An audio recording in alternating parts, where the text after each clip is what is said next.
Señoras y señores, bienvenidos al atardecer de este lunes, día 7 de julio de 2025. Ya les anuncio que el más amplio porcentaje de noticias hoy, o de comentarios o de declaraciones, tienen que ver con el Comité Federal del Partido Socialista del pasado sábado. Ya han entrado en escena muchísimos ministros, muchos actores, algunos de los nuevos miembros de la Ejecutiva Federal del Partido Socialista. Pero antes de entrar en eso, déjenme que les cuente que la justicia, paso a paso, de manera lenta pero inexorable, sigue avanzando en la investigación de los casos de corrupción. Y hoy hay dos noticias. Siempre quiero distinguir lo que es una noticia de lo que es el periodismo declarativo de rigor, que merecen nuestra atención, tal y como yo lo veo. En primer lugar, el juez que instruye el caso Koldo en la Audiencia Nacional, Ismael Moreno, ha citado como investigados a la exdirectora de Adif durante el periodo de José Luis Ábalos, es decir, a Isabel Parado de Vera, y al que entonces era director general de Carreteras, Javier Herrero, quienes tienen que comparecer en calidad de imputados el próximo día 21 de este mes. Y esta es una citación que se produce después de que el juez que está instruyendo el caso Ábalos en el Supremo sugiriera a la Audiencia Nacional que les imputara. Lo que decía el magistrado Leopoldo Puente en el Tribunal Supremo, leo textualmente, es que ambos habrían podido prestar, en el marco de las indebidas adjudicaciones, asistencia al exministro José Luis Ábalos a través de su exasesor Koldo García. En concreto, esa ayuda habría estado destinada a que las adjudicaciones proyectadas por ellos pudieran llegar a buen término, facilitando de manera inmediata la información que el ministro a través de su asesor les impartía. Como Leopoldo Puente está en el Tribunal Supremo porque Ábalos es aforado, pero ninguna de estas dos personas lo es, lo que dijo Leopoldo Puente es: creo que procede que la Audiencia Nacional les impute. Y eso es lo que hoy ha ocurrido. Y les ha citado en calidad de imputados el día 21 de este mes. Esta es una de las noticias que les quería contar. Y la otra, que les voy a contar con más detalle, Miguel Ángel Pérez, también tiene que ver con la actuación del magistrado del Supremo, de Leopoldo Puente, que hoy ha tomado declaración a dos de los empresarios que salen peor parados en los informes de la UCO, que conocemos hace casi un mes.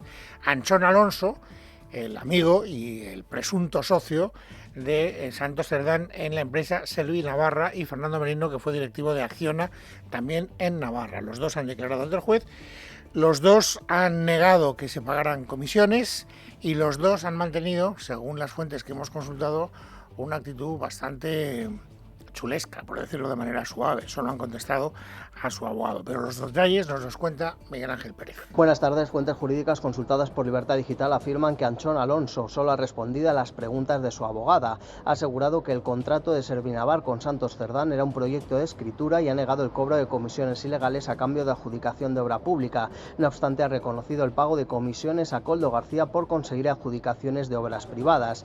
Alonso ha negado ser el guipuchi que mencionan el resto de imputados en las grabaciones y mensajes interceptados por la UCO, afirmando que es de Vizcaya. Su actitud en sede judicial ha sido muy altiva y el magistrado Leopoldo Puente le ha tenido que llamar la atención para que dejara de interrumpir a su abogada cuando no había terminado de formularle la pregunta. Las mismas fuentes consultadas señalan que previamente ha comparecido también como investigado el empresario Fernando Merino, exdirectivo de Acciona en Navarra, y el cual ha afirmado que efectuaron una UTE con Servinavar porque era necesaria una empresa local para conseguir las adjudicaciones. También ha negado ser el cordobés que figura en el informe de la UCO, y tras la declaración de ambos, la Fiscalía Anticorrupción y las acusaciones populares han solicitado como medidas cautelares la retirada del pasaporte y comparecencias quincenales en el juzgado. Y así es como, paso a paso, de manera lenta pero inexorable, insisto, la maquinaria de la justicia sigue haciendo su trabajo y sigue tratando de saber qué es lo que hay detrás del escándalo de corrupción que primero conocimos como el caso Koldo, luego como el caso Ábalos, ahora como el caso Cerdán, y quién sabe si esto va a seguir escalando y va a cambiar de nomenclatura en corto plazo. Bueno, bien, y ahora vamos con lo declarativo. Lo declarativo, les decía al principio, tiene mucho que ver con el Comité Federal que celebró el Partido Socialista el próximo sábado. Saben que el sábado tenía Sánchez esa cita importante con los suyos, de manera interna, y luego tiene el miércoles, es decir, el día 9, lo he dicho el miércoles, pero que es el jueves, hoy no, el miércoles, hoy es 7, pasado mañana 9. Tiene que comparecer el presidente del Gobierno, Pedro Sánchez, en el Congreso de los Diputados para hacer un pleno monográfico sobre la corrupción. Y este es un pleno donde yo creo que efectivamente están depositadas todas las miradas. el Comité Federal del Partido Socialista también estaba de reojo y mirando a esa comparecencia del presidente del Gobierno. Fíjense lo que ha dicho Hilaria Hernández, que es la portavoz parlamentaria de Sumar. El miércoles, y esta es la actitud, ¿no?, que llevamos y que vamos a seguir llevando de aquí a esa comparecencia del presidente, es que el miércoles probablemente se decide el rumbo de esta legislatura. Bien, no sé exactamente lo que quiere decir la señora Hilaria Hernández, salvo que efectivamente ella entiende que lo del miércoles es muy importante. Que se decida el rumbo de la legislatura, ¿de qué depende? Que les convenza el presidente del Gobierno, a sus socios parlamentarios, que lo que diga sea suficientemente contundente, que las medidas que presente sean tan abrumadoras como para que todo el mundo le ratifique de nuevo la confianza. No lo sé, hoy le han preguntado a Bolaños. Hoy han aparecido, ya les decía hace un instante, en acción muchos ministros. Han aparecido Bolaños, Óscar López, Óscar Puente, Illa, que aunque no es ministro, es el presidente de la Generalitat, también la nueva portavoz del Partido Socialista, y a todos les vamos a escuchar en su determinado momento. Pero quiero que escuchen en primer lugar a Bolaños. ¿Por qué? Porque una de las grandes cuestiones que va a estar presente en la comparecencia del presidente del Gobierno el miércoles es, oiga, ¿este caso de corrupción afecta solo a 3 personas o a más? ¿Cuál es el perímetro? Ahora se habla mucho del perímetro del problema. ¿Cuál es el verdadero perímetro? Y en segundo lugar, oiga, ¿qué van ustedes a hacer para restaurar la confianza rota con sus socios? Bueno, pues a las dos cosas contesta el señor Bolaños. Por mucho que hayan sido unas pocas personas, han manchado al conjunto de la organización y de las políticas contra la corrupción que ha llevado a cabo este Gobierno. Y por eso ahora tenemos un reto adicional a los que queríamos en el año 23, que es el reto de recuperar la confianza. Y lo que vamos a hacer para recuperar la confianza de la ciudadanía en materia de lucha contra la corrupción se empezó a ver el sábado con una batería de medidas potente en el seno del Gobierno. Y también el próximo miércoles el presidente del Gobierno anunciará un paquete potente de medidas contra la corrupción para recuperar la confianza de la ciudadanía. Somos los primeros interesados. Bien, a mí me parece que aquí hay una pista. El señor Bolaños dice que va a presentar, el presidente del Gobierno, una potente batería de medidas. Y esto quiere decir que el Gobierno quiere poner el énfasis en las medidas y no en las explicaciones, que es lo que le están demandando sus socios desde hace ya bastantes días. Los socios lo que quieren saber es, oiga, ¿usted sabía o no sabía lo que estaba pasando? ¿Tenía información con carácter previo? ¿Por qué destituyó usted al señor Bolaños? ¿Nos puede usted contar si teme con algún dato que esto pueda seguir extendiéndose y que afecte a más personas y que no sea solo un problema de 3 manzanas podridas?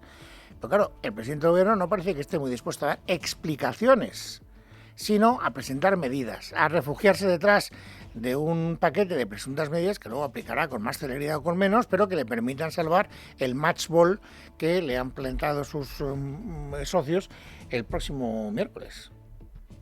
Esto es todo lo que va a pasar, ¿eh? No va a pasar nada más. El presidente del Gobierno no va a tomar ninguna otra iniciativa. Podría presentar una cuestión de confianza, una moción de una cuestión de confianza, pero no lo va a hacer. Y hoy, en una entrevista que a mí me parece especialmente recomendable, la que ha hecho Carlos Alsina a Óscar López, ha quedado claro que el Gobierno no quiere la cuestión de confianza. La entrevista no tiene desperdicio, ha sido larga, de 40 y tantos minutos, vamos a ir a algunos fragmentos, en 2 o 3 porque no me da tiempo a reproducir más, pero si tienen ustedes un rato y quieren ir al podcast, yo se la recomiendo porque verán que la entrevista está muy bien y que Óscar López tiene, la verdad es que un argumentario limitadísimo para salir de los atolladeros en los que la conversación le va metiendo poco a poco. Pero bueno, en cuanto a la cuestión de confianza, ¿qué dice? Escuchen el momento, la conversación. ¿Por qué no quieren preguntarle ustedes al Parlamento si mantiene su confianza en el presidente Sánchez? Pues ¿por qué no? ¿Por qué tengo que ir yo a volver a pedir la continuidad del Gobierno a quien ya se le dio hace 2 años? Porque han pasado 1000 cosas en estos 2 años. Bueno, pero esa es su opinión. El miércoles lo vamos a comprobar, que han pasado unas cuantas cosas en el Pleno. Perfecto. Pues ahí está la moción de censura, que la registren. Creo que la cuestión de confianza también es constitucional, que es un instrumento que tiene a su disposición el presidente del Gobierno que no quiere utilizar. Legítimamente. Oiga, el presidente del Gobierno ha decidido gobernar y está gobernando. No, imagínese usted todas las mañanas aquí diciendo el presidente del Gobierno, el Gobierno de España, con tal de seguir en el sillón, ha sometido su continuidad a que lo decida Puigdemont y Pablo Iglesias y que pondrán un precio altísimo. Lo es. ¿Qué sentido tiene? Pues hombre, el sentido sencillamente de ratificar ante la ciudadanía que tiene usted el respaldo de los socios, porque sabemos que no tiene el respaldo de algunos socios. El de Podemos no lo tiene. Si usted planteara una cuestión de confianza, la perdería. Y yo tengo derecho a pensar que no la presenta precisamente por esa circunstancia de carácter aritmético. Pero bueno, está claro, el gobierno no va a hacer nada más. El Comité Federal que se produjo, pasado mañana presentará un paquete de medidas, ya ha pedido perdón y ya está. Y hasta aquí ha llegado la riada. No hay nada más que esperar, nada más. La pregunta que le hacen algunos ministros es, bueno, ¿y con eso es suficiente? Esa es la pregunta que le he hecho hoy a Óscar Puente. ¿Con eso es suficiente? Escuchen la respuesta. Si hablamos de suficiente para sosegar al partido después de lo que ha sucedido, pues probablemente no sea suficiente, ¿no? Pero es que probablemente no haya nada lo suficientemente contundente como para que el partido se sosiegue, porque lo que ha sucedido obviamente es muy doloroso y es muy grave, ¿no? Yo espero que las medidas y también el tiempo pues vayan situando las cosas en su sitio, vuelvan las aguas a su cauce y sobre todo se despeje la duda sobre una organización que en líneas generales es una organización limpia. Ya, pues ya está. Una vez más, ¿no? Aquí tienen ustedes cuál es el análisis y la estrategia que va a poner en marcha el gobierno. Si ustedes me preguntaran, bueno, y de todo lo que usted ha oído esta mañana, de todo lo que han dicho los actores de la vía política del Partido Socialista, ¿qué declaración es la que más le ha llamado la atención? Yo diría, sin ninguna duda, esta de Salvador Illa. El presidente Sánchez está dolido, pero con mucha determinación y con las ideas muy claras de lo que está ocurriendo en nuestro país, que es un asedio al gobierno en un momento clave de la legislatura que coincide con la validación de la constitucionalidad de la ley de amnistía. Ah, cáspita, o sea que volvemos a la teoría de la conspiración, que todo lo que está pasando no es como consecuencia de las mangancias de dos secretarios de organización y de la investigación subsiguiente de la policía. No, es que alguien debe estar moviendo los hilos para colocar al gobierno en una situación apurada porque el gobierno aprobó una ley que a algunos no le perdonan, la ley de amnistía. Esto es lo que dice Salvador Illa, que es el hombre fuerte del Partido Socialista. La nueva portavoz es del PSC y la ha nombrado Salvador Illa, con quien despachó el señor Sánchez antes de que se reuniera el Comité Federal, durante varias horas, un fin de semana, fue con Salvador Illa. Salvador Illa es claramente uno de los grandes puntales que tiene Sánchez en su organización política. Y esta es la interpretación que hace Salvador Illa de lo que está ocurriendo. O sea, que Ábalos y Santos Cerdán no tienen nada que ver, o también le están haciendo pagar a Sánchez lo de la amnistía. Esto es una cuestión sorprendente. Verdaderamente, a mí me parece que es una cuestión verdaderamente sorprendente. Pero bueno, en fin, vamos a seguir con el relato de los acontecimientos. Hay algunas preguntas que van a salir. Bueno, déjenme que les diga una cosa a propósito de esto de Salvador Illa, que me parece que también tiene interés. O sea, el que está diciendo que el señor Sánchez sabía cosas y no hizo nada, no es el AUCO. Ahora mismo. No es ninguno de los enemigos en el Parlamento del señor Sánchez en este momento. Es el propio Ábalos. Es Ábalos el que se lo dijo a OK Diario. Hoy, en esa entrevista que les decía que ha tenido Óscar Puente con Carlos Alsina, ha salido a relucir ese momento. Y fíjense ustedes la reacción del ministro que defiende con más ardor al presidente del gobierno. De un informe de la UCO del que el gobierno se entera después que el medio de comunicación. Es más, durante un mes, 2 meses se rumoreaba. Viene un informe de la UCO. El señor Ábalos ha contado que Pedro Sánchez le informó a él de que la Guardia Civil estaba investigando a Koldo 5 meses antes de su detención. Eso no es verdad. Digo que lo ha contado el señor Ábalos. Bueno, perfecto, sí es verdad, perfecto. El señor Ábalos puede contar muchas cosas. Yo digo mi opinión y yo creo que eso no es verdad. Bueno, a lo mejor miente el señor Ábalos. Pero el que está diciendo Sánchez lo sabía es Ábalos. Señorilla, es Ábalos. Para que la conspiración que usted denuncia tenga sentido, necesita la colaboración necesaria del señor Ábalos, que es el que está diciendo Sánchez lo sabía 5 meses antes. Y esta es una de las preguntas que con toda seguridad se van a formular el próximo miércoles, pasado mañana, en el debate monográfico sobre la corrupción. ¿Usted lo sabía? Le van a preguntar sus socios al señor Sánchez. Esa es una pregunta. Otra pregunta. ¿Va a aparecer algún indicio de financiación ilegal del PSOE? Es otra pregunta que está saliendo a relucir en todas las entrevistas periodísticas estos días y saldrá a relucir en el pleno de pasado mañana. Hoy Óscar Puente ha contestado ya por adelantado a esa pregunta. ¿No esperan pruebas de financiación ilegal? ¿Hay financiación ilegal aquí? De momento no hay ninguna prueba y por tanto yo creo que tenemos que intentar limitarnos a hablar de lo que hay indicios o de lo que hay alguna evidencia, ¿no? Yo creo que la financiación ilegal en los tiempos que corren no es tan fácil, no es fácil como hace unos años, ¿no? Y yo creo que hoy la financiación ilegal está desterrada de los partidos en general, ¿no? Es seguro que le van a preguntar a Sánchez si lo sabía, es seguro que le van a preguntar a Sánchez si van a aparecer datos que apunten a la financiación ilegal del PSOE, y es seguro que le van a preguntar a Sánchez, oiga, en los próximos informes que conozcamos habrá más personas implicadas, habrá más manzanas podridas en el cesto del partido. Hoy también se lo han preguntado a ella. Esta ha sido la respuesta. Aparezca lo que aparezca, el Partido Socialista tiene claro lo que tiene que hacer. El Partido Socialista es incompatible con actitudes que no se avienen a su código ético que hemos reforzado. Y si aparecen casos que no están de acuerdo con esto, pues se va a actuar con contundencia. Bueno, no descarta que aparezcan casos. Se actuará con contundencia porque el Partido Socialista es muy enérgico y tiene, en fin, unos baremos que son absolutamente, en fin, incompatibles con la corrupción. Lo han dicho todos. Y lo ha dicho también la nueva portavoz de la Ejecutiva Federal del PSOE, Montse Mínguez, que hoy ha debutado ante los medios de comunicación. Y menudo debut. A propósito de los estándares del Partido Socialista con respecto a la corrupción, esta ha sido su aportación en el día de hoy. Con el nivel de exigencia que tenemos en el Partido Socialista, el señor Feijóo, que ha estado coqueteando con el narcotráfico, hace años que hubiera sido expulsado de este partido. Ese es nuestro nivel de exigencia y esa es la principal diferencia que tenemos entre el Partido Socialista y el Partido Popular. Si tuviera tiempo lo comentaría, pero no tengo tiempo y no lo voy a comentar. Sí que quiero que escuchen otra de las intervenciones de hoy, el día de su debut, de la nueva portavoz Montse Mínguez. Me disgusta que se trate a la fruta como un insulto. Seguramente ustedes a mí no me conocen, pero yo vengo de Lleida, tierra de fruta. Vivimos de la fruta. La fruta no puede ser jamás un insulto. Y se ha quedado tan ancha.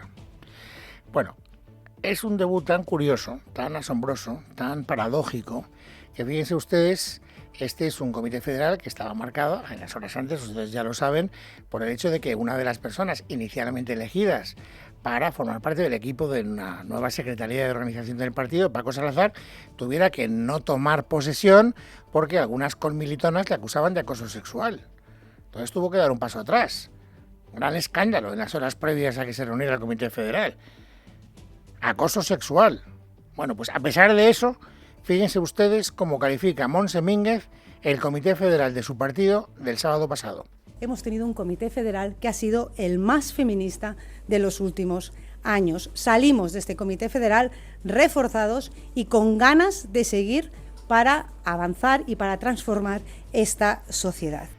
Hasta aquí, sin comentarios. A propósito de la situación de Paco Salazar, por cierto, hoy se han producido dos intervenciones coincidentes de los dos Óscar López y Óscar Puente, que hoy han querido salir cada uno por su lado, cada uno en un medio distinto, para decir cosas idénticas.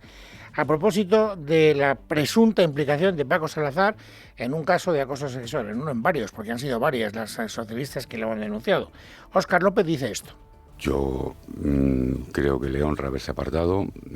Ahora los canales oportunos harán la investigación oportuna. Creo que en este asunto siempre es mejor pasarse de largo que de corto, porque han sido muchos años de abusos y de comportamientos intolerables. En todo caso, aclaro, usted me conoce, sabe que me gusta ir de frente y decir la verdad. Yo tenía una excelente relación con Paco Salazar y jamás en mi vida había oído nada de eso. Y Óscar Puente dice esto. Yo no había oído jamás nada que se le pareciera dentro de la organización sobre Paco Salazar. Nada. Jamás le he oído a nadie decir nada en torno a esta cuestión. Quien lo supiera y lo calló, pues me parece un impresentable. ¿Qué quiere que le diga?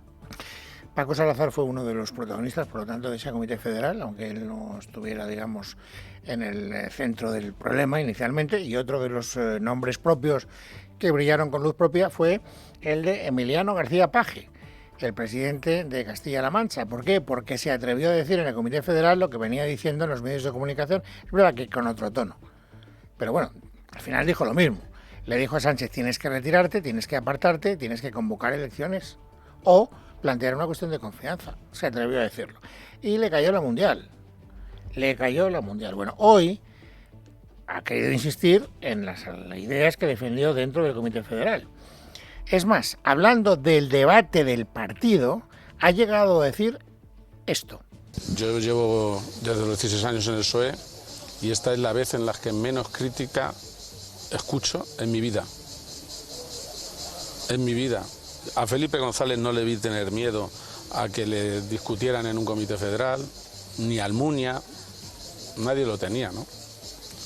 No digo que lo tenga Pedro Sánchez, pero algunos de sus ministros, algunos ministros sí. ¿A qué ministros se referían? Pues sobre todo a Óscar Puente, porque todos sabemos, es más, el país ha publicado los audios, que Óscar Puente fue el que le dio la réplica más dura en el seno del Comité Federal. Es más, se llega a decir que Óscar Puente incluso le insultó a Paje, una versión que hoy Paje ha validado.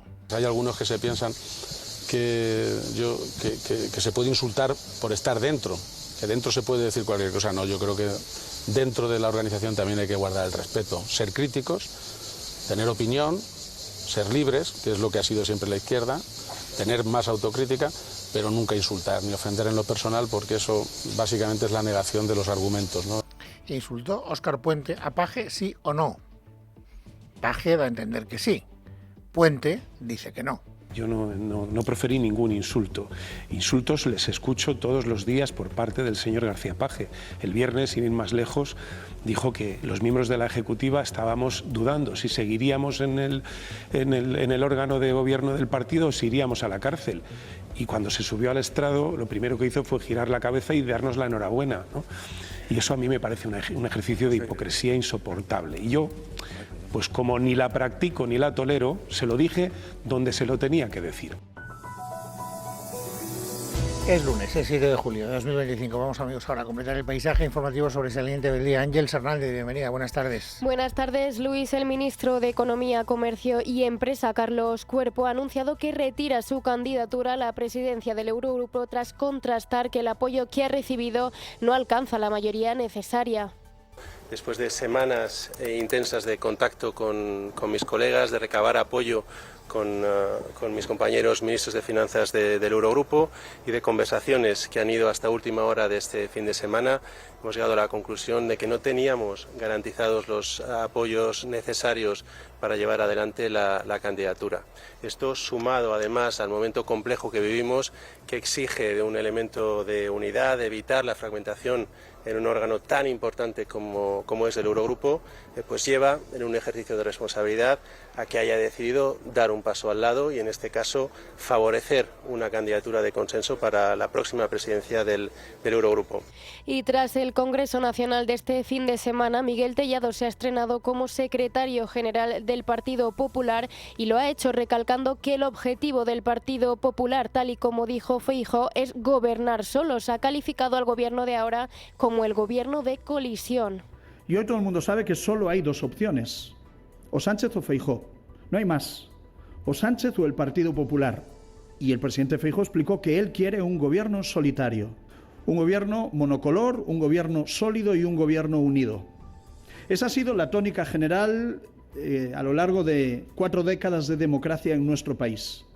Sánchez es el primero que conforma un gobierno de coalición que finalmente se ha convertido en un gobierno de colisión. En cuanto al respaldo de Vox, no cierran puertas a contar con ellos para derrocar a la izquierda, pero sí que apuestan por no sentar a Vox en el Consejo de Ministros. Estamos hablando de cuáles son nuestras aspiraciones.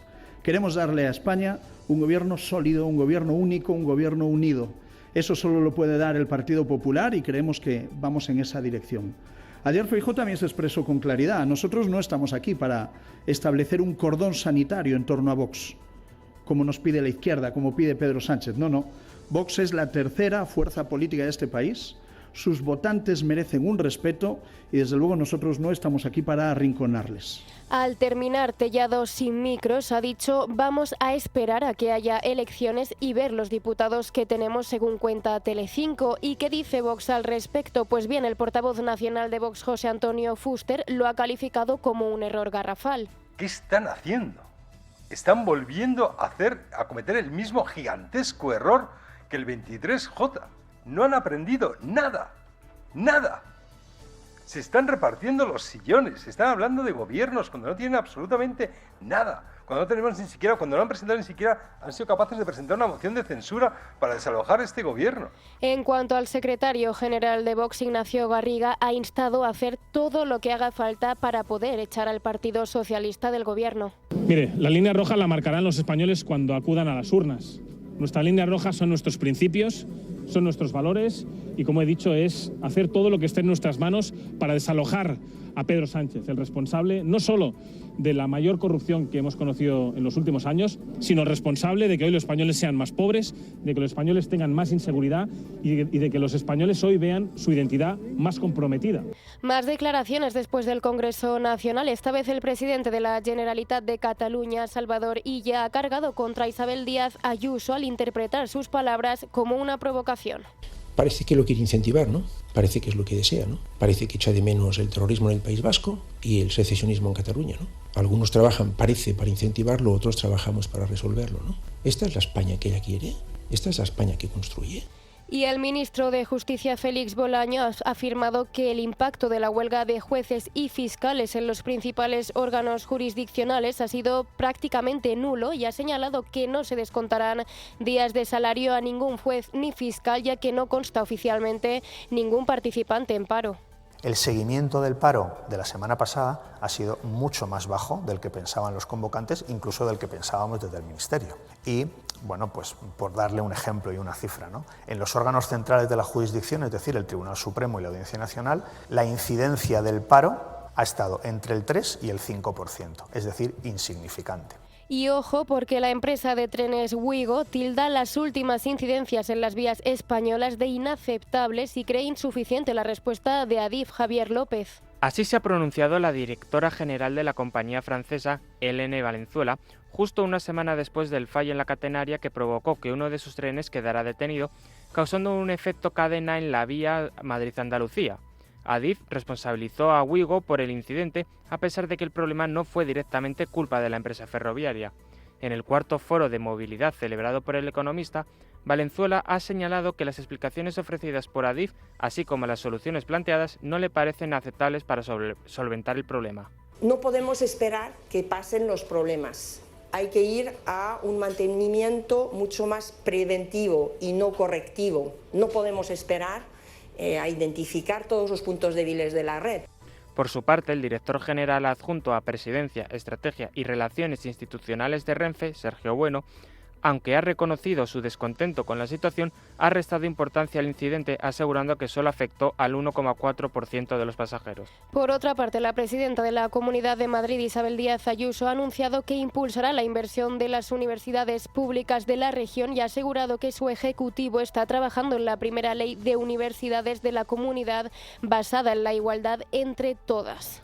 Uno de los elementos esenciales de esta ley es un nuevo modelo de financiación plurianual, revisable cada 5 años, que supere el sistema de financiación por subvención nominativa y que permita a las universidades planificar su actividad a medio plazo. Y que garantice que ninguna universidad nunca reciba menos. Nunca es nunca. Al contrario, que puedan adaptarse a cada situación y a las condiciones de cada una de ellas para que puedan crecer sin límites, en base a sus méritos y a incentivos. Para lo que vamos a reforzar significativamente la inversión a 6 años, algo que recogeremos en los presupuestos de la Comunidad de Madrid para 2026. Por último, la secretaria de Estado de Comercio ha afirmado que España todavía no ha recibido ninguna comunicación por parte de Estados Unidos tras las declaraciones de Trump en las que indicó que los países con los que se había acordado una suspensión comercial hasta el 9 de julio recibirán o bien una notificación sobre la entrada en vigor de los llamados aranceles recíprocos a partir del 1 de agosto o un acuerdo. En Casa de Herrero, con Luis Herrero. Es Radio.